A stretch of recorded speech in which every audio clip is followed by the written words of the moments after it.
What's up everyone? Got a quick tip for you today. If you are a user of our Diamond file, I've got a 360 tube set up right here. I've got our DMX Transmit Pro, and then I just have the basic SoundSwitch interface cable going into the computer.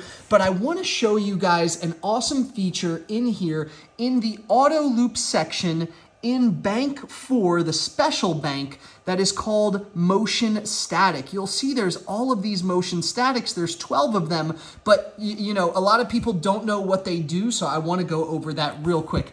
First, let's go back to our static looks just so I can show you. Right now, we're on a static green color. So of course, the entire tube is just a static green. I can switch it to any static color, and this is probably what you're gonna be on in the beginning of your event. You're just gonna be on a static color. But with the motion statics, it allows you to add a little bit of a pattern to your tube, and I'm going to show you exactly how to do that. The first thing you actually do, it seems a little counterintuitive, but as you know, if you want a auto loop to run, these motion statics are in the auto loop section. They're not actually static looks. You need to deactivate any static look that's running. So the first thing we'll do is deactivate static pink, right? Now it's technically in auto loop mode, but what we want to do is go over to our auto loops, go over to our special auto loop, and let's pick one. I like motion static 9, for example.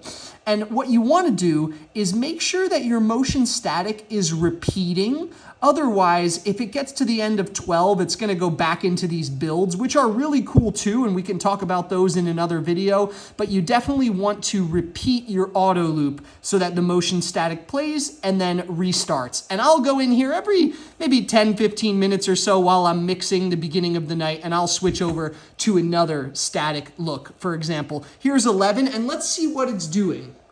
I'm going to lower the brightness here of the camera so you should see. Right now, it is just doing a white chase. This is one of the chases that it does. Let me show you guys another one. Let's go to static 3, and it's just like a nice, slow, it should be a little smoother than this, but right now my BPM over here is at, oh, there you go. It just sped up. Obviously, I don't have music playing, so it's not doing anything exactly to the beat, but when you do have music playing, you do see it kind of fading to the beat. Let's go over to 6 real quick, take a look, raise this brightness up a little bit. So it does a cool pattern. It gives a little bit of eye candy, but you'll notice right now it's only doing it in the white color. It does the pattern, but only in white, and that is where I point you guys over to the performance mode tab with the color override buttons. We typically do not recommend using these color override buttons because you have them all ready to go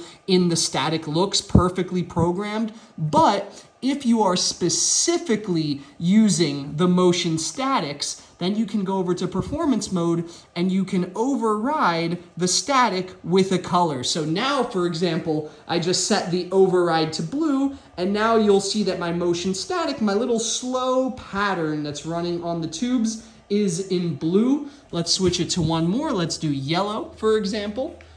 Oh, see, I just ran into something. Let me show you guys real quick. I tapped yellow and it's actually in the wrong mode. We need to flip it over to toggle mode so you can press it and it locks on. At first it was only pressing and letting go, but now it locks on. So now I have a yellow tube.